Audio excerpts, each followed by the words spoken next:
The peace of God be with you. And also with you. I am so delighted to welcome you to Verb's summer production, Pride Slam, sponsored by GayByGod.net. I'm Pastor Joseph Tolton, and I pastor Rehoboth Temple Christ Conscious Church in Harlem, New York.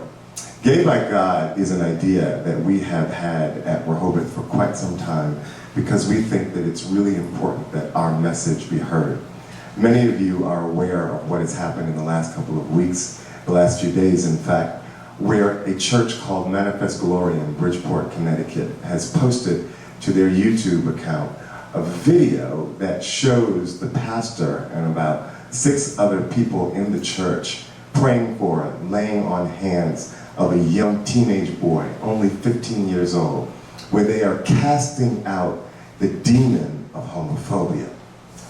As I watched this video, there were a couple of feelings that were running through my spirit.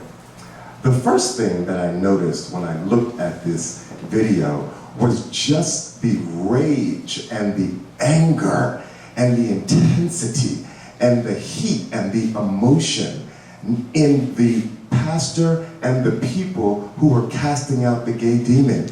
They were throwing oil and they were thriving and they were gyrating and their faces were just about to explode. And I said to myself, well, it looks like the people praying for the boy, it looks like they're the ones who are possessed. And what I realized was that they are possessed. They are possessed with homophobia.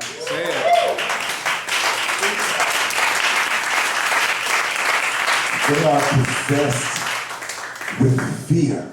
They are possessed by this thing. And I certainly do know that as African American people, there are many reasons why homophobia is so entrenched in our community. And all of the noise that they were making at that exorcism was so that they could quell the deafening silence around the conversations that we are not having. We're not having conversations about the emasculation of our men and the rape of our women in slavery and what happened to us regarding our collective psychosexual being as a people. We're not having that conversation. We are not having a conversation about what happens to black men in prison and how we negotiate the bandwidth of their sexual proclivity when they come home. We're not having that conversation. We're not having the conversation that there are more black men in jail than there are in college. We're not having that conversation. And the real deal with this issue around gay marriage in the black church is the conversation we're not having is that there's a heterosexual marriage crisis in the black church.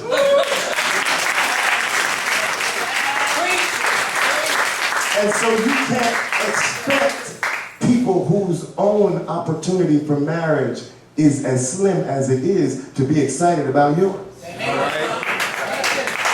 Could you imagine at the average Church of God in Christ where there are only about 20 men and 15 of them are gay and there are 80 women, and if they believed in same-sex marriage,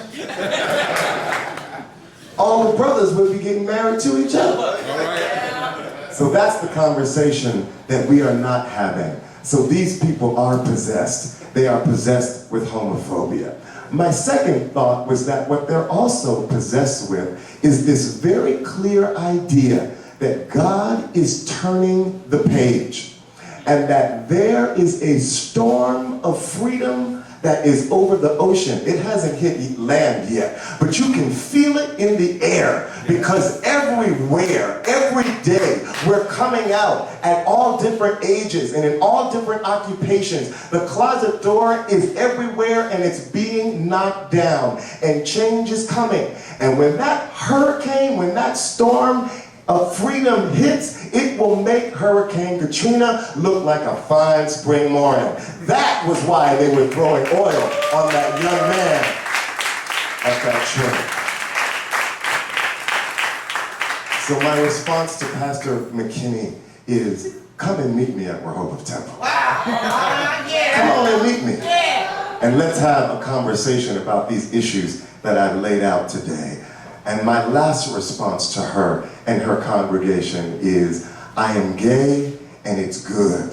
I'm gay and God likes it. I'm gay and God made me. I'm gay and I'm holy. I'm gay and I am good. I am gay by God. Somebody who's gay by God, come on and put your hands together and celebrate.